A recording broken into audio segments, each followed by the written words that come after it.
নমস্কার বন্ধুরা, welcome to my channel চারিপাশে কৌশিকের সাথে। আমরা এখন চলেছি রংপো থেকে রবাংলা বুদ্ধ উদ্যানের উদ্দেশ্যে, যাকে বুদ্ধ পার্ক নামেও পরিচিত।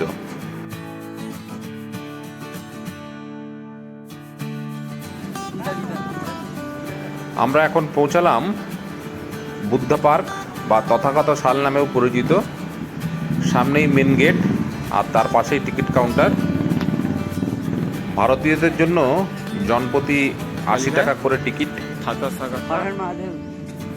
बुद्धा पार्क।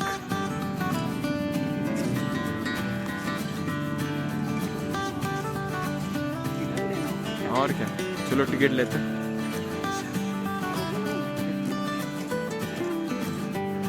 এই পার্কটি 2006 সাল থেকে 2013 সালের মধ্যে নির্মিত হয়েছিল এবং প্রধান আকর্ষণ হিসাবে গৌতম বুদ্ধের 2550তম জন্মবার্ষিকী উপলক্ষে নির্মিত হয়েছিল। এখানকার মূল আকর্ষণ এই 130 ফুট উচ্চ 60 টন তামা দিয়ে তৈরি এই সুন্দর বুদ্ধ মূর্তিটি। এছাড়াও পার্কের চারপাশটা ঘুরে দেখার মতো। প্রায় ঘন্টা 4-5 সময় আপনি এখানে কাটাতেই পারেন। এখন জুলাই মাস, তাই পর্যটকের সংখ্যা অনেকটাই কম। না হলে শীতকাল বা অন্য সময়ে পর্যটকের কিন্তু এখানে বেশ আনাগোনা থাকে।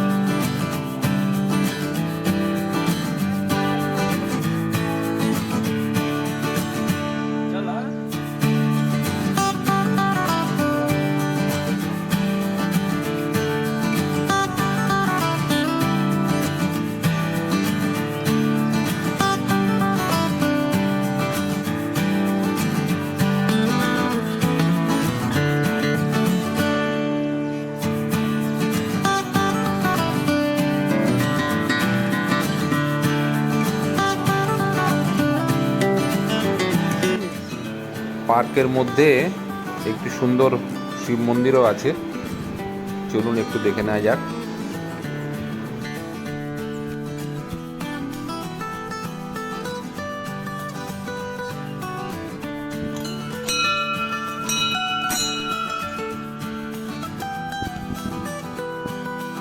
এখন আমরা এলাম, এর ভেতরে একটি ছোট্ট মিউজিয়াম আছে, সেটি একটু ঘুরে দেখে নিই।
পার্কের মধ্যে সুন্দর বুদ্ধ মূর্তি, এই ছোট্ট মিউজিয়াম, এসব তো আছেই।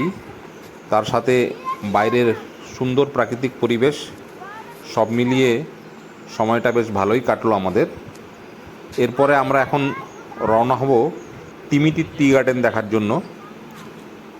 পরের ভিডিওতে থাকছে সেই চা বাগানের কিছু অংশ। সবাই ভালো থাকবেন, সুস্থ থাকবেন। নমস্কার।